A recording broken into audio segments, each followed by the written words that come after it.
ఆదికాండం 2వ అధ్యాయం. ఆకాశమును భూమియు వాటిలోనున్న సమస్త సమూహమును సంపూర్తి చేయబడెను. దేవుడు తాను చేసిన తన పని 7వ దినములోగా సంపూర్తి చేసి తాను చేసిన తన పని అంతటి నుండి 7వ దినమున విశ్రమించెను. కాబట్టి దేవుడు ఆ 7వ దినమును ఆశీర్వదించి పరిశుద్ధపరచెను. ఏలయనగా దానిలో దేవుడు తాను చేసినట్టియు సృజించినట్టియు తన పని అంతటి నుండి విశ్రమించెను. దేవుడైన యెహోవా భూమిని ఆకాశమును చేసిన దినమందు భూమ్యాకాశములు సృజించబడినప్పుడు వాటి వాటి ఉత్పత్తి క్రమము ఇదే. అది వరకు పొలమందలి ఏ పొదయు భూమి మీద నుండలేదు, పొలమందలి ఏ చెట్టును మొలవలేదు. ఏలయనగా దేవుడైన యెహోవా భూమి మీద వాన కురిపించలేదు, నేలను సేద్యపరచుటకు నరుడు లేడు. అయితే ఆవిరి భూమి నుండి లేచి నేల అంతటిని తడిపెను. దేవుడైన యెహోవా నేల మంటితో నరుని నిర్మించి వాని నాసికా రంధ్రములలో జీవవాయువును ఊదగా నరుడు జీవాత్మ ఆయెను. దేవుడైన యెహోవా తూర్పున ఏదెనులో ఒక తోట వేసి తాను నిర్మించిన నరుని దానిలో ఉంచెను. మరియు దేవుడైన యెహోవా చూపునకు రమ్యమైనదియు ఆహారమునకు మంచిదియునైన ప్రతి వృక్షమును ఆ తోట మధ్యను జీవవృక్షమును మంచి చెడ్డల తెలివినిచ్చు వృక్షమును నేల నుండి మొలిపించెను. మరియు ఆ తోటను తడుపుటకు ఏదెనులో నుండి ఒక నది బయలుదేరి అక్కడ నుండి చీలిపోయి 4 శాఖలాయెను. మొదటి దాని పేరు పీషోను. అది హవీలా దేశమంతటి చుట్టూ పారుచున్నది. అక్కడ బంగారం ఉన్నది. ఆ దేశపు బంగారము శ్రేష్టమైనది. అక్కడ బోలమును గోమేధికములను దొరుకును. రెండవ నది పేరు గీహోను. అది కూషు దేశమంతటి చుట్టూ పారుచున్నది. మూడవ నది పేరు హిద్దెకెలు. అది అష్షూరు తూర్పు వైపున పారుచున్నది. 4వ నది యూఫ్రటీసు. మరియు దేవుడైన యెహోవా నరుని తీసుకొని ఏదెను తోటను సేద్యపరచుటకును దాని కాచుటకును దానిలో ఉంచెను.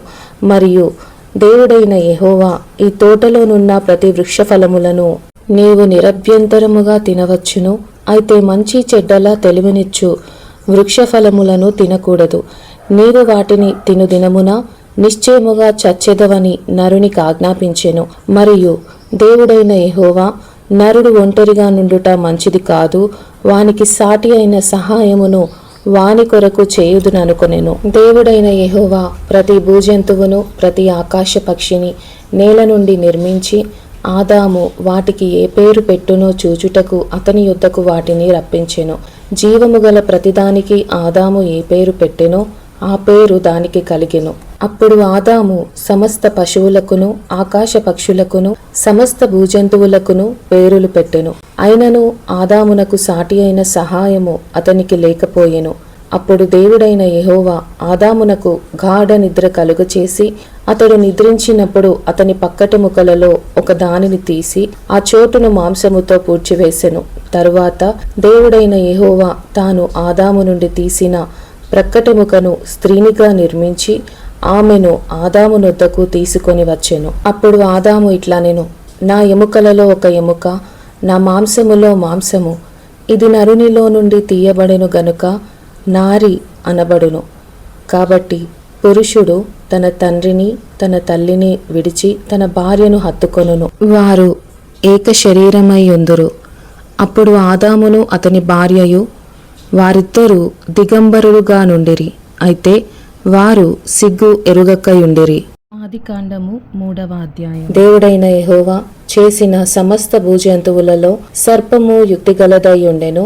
అది ఆ స్త్రీతో, ఇది నిజమా? ఈ తోట చెట్లలో దేని ఫలములనైనను మీరు తినకూడదని దేవుడు చెప్పెనా అని అడిగెను. అందుకు స్త్రీ, ఈ తోట చెట్ల ఫలములను మేము తినవచ్చును. అయితే తోట మధ్య ఉన్న చెట్టు ఫలములను గూర్చి దేవుడు మీరు చావకుండునట్లు వాటిని తినకూడదనియో వాటిని ముట్టకూడదనియో చెప్పెనని సర్పముతో అనెను. అందుకు సర్పము, మీరు చావనే చావరు. ఏలయనగా మీరు వాటిని తినుదినమున మీ కన్నులు తెరవబడుననియు మీరు మంచి చెడ్డలను ఎరిగిన వారై దేవతల వలె ఉందురనియు దేవునికి తెలియనని స్త్రీతో చెప్పగా, స్త్రీ ఆ వృక్షము ఆహారమునకు మంచిదియు కన్నులకు అందమైనదియు వివేకమిచ్చు రమ్యమైనదియునై ఉండుట చూచినప్పుడు ఆమె దాని ఫలములలో కొన్ని తీసుకొని తిని తనతో పాటు తన భర్తకును ఇచ్చెను. అతడు కూడా తినెను. అప్పుడు వారిద్దరి కన్నులు తెరవబడెను. వారు తాము దిగంబరులమని తెలిసికొని అంజూరపు ఆకులు కుట్టి తమకు కచ్చడములను చేసుకొనిరి. చల్లపూటను ఆదామును అతని భార్యయు తోటలో సంచరించుచున్న దేవుడైన యెహోవా స్వరమును విని దేవుడైన యెహోవా ఎదుటికి రాకుండా తోట చెట్ల మధ్యను దాగుకొనగా దేవుడైన యెహోవా ఆదామును పిలిచి, నీవు ఎక్కడ ఉన్నావనెను. అందుకతడు, నేను తోటలోని నీ స్వరము వినినప్పుడు దిగంబరినిగా నుంటిని గనుక భయపడి దాగుకొంటిననెను. అందుకాయన, నీవు దిగంబరివని నీకు తెలిపిన వాడెవడు? నీవు తినకూడదని నేను నీకు ఆజ్ఞాపించిన వృక్షఫలములు తింటివా అని అడిగెను. అందుకు ఆదాము, నాతో నుండుటకు నీవు నాకిచ్చిన ఈ స్త్రీయే ఆ వృక్షఫలములు కొన్ని నాకియ్యగా నేను తింటిననెను.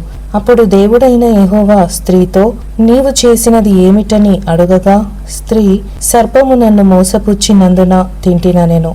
అందుకు దేవుడైన యెహోవా సర్పముతో, నీవు దీని చేసినందున పశువులన్నిటిలోనూ భూజంతువులన్నిటిలోనూ నీవు శపించబడిన దానివై నీ కడుపుతో ప్రాకుచు నీవు బ్రతుకు దినములన్నీ మన్ను తిందువు.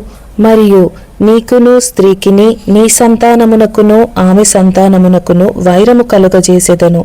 అది నిన్ను తల మీద కొట్టును, నీవు దానిని మడిమ మీద కొట్టుదువని చెప్పెను. ఆయన స్త్రీతో, నీ ప్రయాసమును నీ గర్భవేదనను నేను మిక్కిలి హెచ్చించెదను. వేదనతో పిల్లలను కందువు. నీ భర్త ఎడల నీకు వాంఛ కలుగును, అతడు నిన్ను ఏలునని చెప్పెను.